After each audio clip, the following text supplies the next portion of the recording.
अस्सलाम वालेकुम, welcome to my channel and रोज़ास। तो जी आज इतवार है और इतवार का दिन जो होता है वो फुल मसरूफियात, क्योंकि एक तो ये होता है कि मैं थोड़ा लेट उठती हूँ और रात को सोने में ज़रा देर हो जाती है, ये सोच के कि सुबह आराम से उठ जाऊँगी, कोई टेंशन नहीं है। और फिर एक और बात भी होती है कि मुझे देखना होता है रात के वक्त जो है, हफ्ते में हम रोज़ाना सुबह सवेरे उठते हैं और रात को जल्दी सोते हैं, तो एक चेंजिंग सी आ जाती है। मेरा दिल करता है कि सब लोग सो रहे हों और ख़ामोशी हो तो मैं बैठूं, और गौर व फिक्र करने का जो टाइम होता है वो मेरे ख़्याल से बेस्ट है। कभी कभी इंसान को अपना रूटीन चेंज भी करनी चाहिए, अपनी आदत जो हैं वो थोड़े बदलने भी चाहिए। इससे जो है इंसान को एक तरह से आदत भी होती है उन्हें हर तरह के माहौल और टाइम टेबल को एडजस्ट करने में।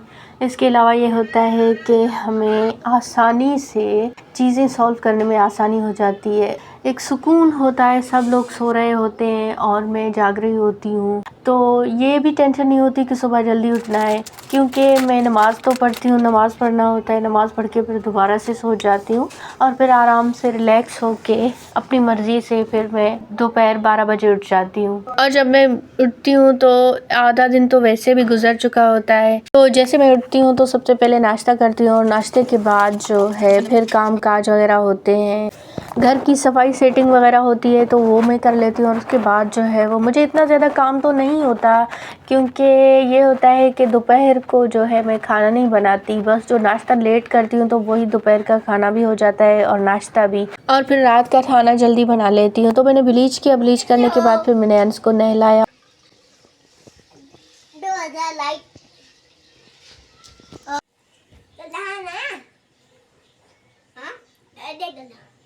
लो गाइस, मैं शरण दे रहा हूँ। शरण बता दिए। हाँ? शरण को इसको देखो। शरण को नहीं अखीना, क्या कैसे? शरण थोड़ी अखीन जाए। मिले।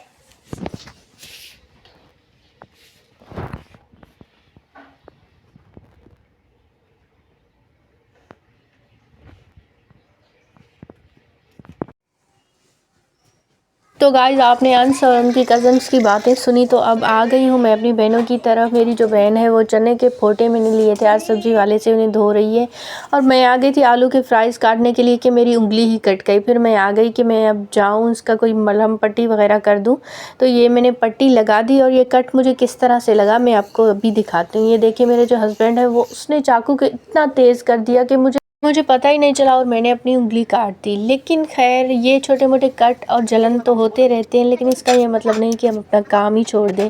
तो मैं आ गई हूँ वापस पट्टी लगा के और मैंने दोबारा से अपना काम शुरू कर दिया। मैं बना रही हूँ फ्राइज़ और इस वक्त टाइम जो है वो शाम के 4 बज रहे हैं। तो बस अब जो है मैंने आलू को धो के उसको अच्छी तरह से साफ़ करके उसको काटना शुरू कर दिया है। सारे आलू जब मैं काट दूँगी तो उसे मैं डाल दूँगी पानी के अंदर, ताकि थोड़ी देर के लिए मैं इसे पानी के अंदर डाल दूँगी ताकि उसका जो स्टार्च है वो ख़त्म हो जाए और हमारे जो फ्राइज़ है वो अच्छी तरह से बन जाएँ। तो सबसे पहले जो है मैंने पानी लिया और पानी के अंदर थोड़ा सा नमक डाला मैंने, और सारे जो कटे हुए फ्राइज़ थे वो मैंने सारे पानी के अंदर डबो दिए और उसे मैंने रेस्ट करने के लिए छोड़ दिया 5 से 10 मिनट के लिए नमक वाले पानी में, ताकि उसका जो एक्स्ट्रा स्टार्च है वो निकल जाए। इससे जो है वो फ्राइज़ बहुत ही ज़बरदस्त बनते हैं।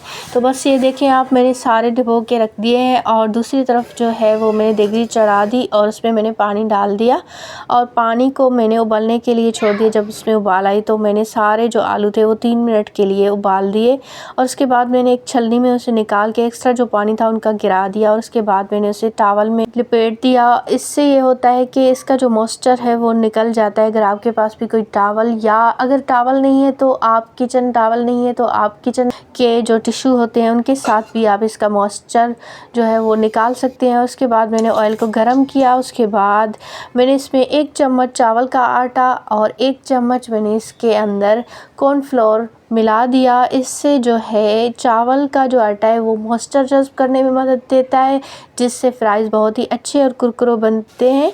और इसके अलावा जो फ्लेवर है कॉर्नफ्लोर है उससे अच्छा फ्लेवर भी आता है। तो ये देखें आप, मैंने सारे जो फ्राइज़ हैं उन्हें बारी बारी मैंने 2 किस्तों में फ्राई किया, लेकिन मैं जो है वो 2 बार इसे फ्राई करूँगी।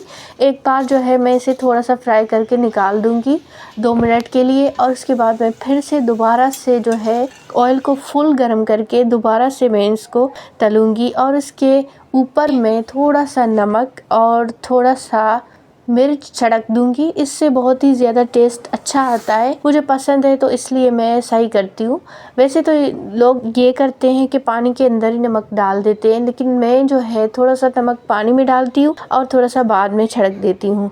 तो ये देखिए बहुत ही ज़बरदस्त कुरकुरे जैसे कि मेरे हस्बैंड ले आते हैं इतने महंगे दामों में, तो वो जो है वो मैंने सिर्फ़ और सिर्फ 20 और 30 रुपए के आलू से बनाए हैं इतने सारे मज़ेदार कुरकुरे फ्राइज़। तो जी एंजॉय करते हैं। ये है मेरा आज का व्लॉग, मैंने बनाया इतवार के दिन फ्राइज़। और जी तो कैसे बने हैं ये फ्राइज़ मुझे कमेंट करके बताइएगा। अल्लाह हाफिज़।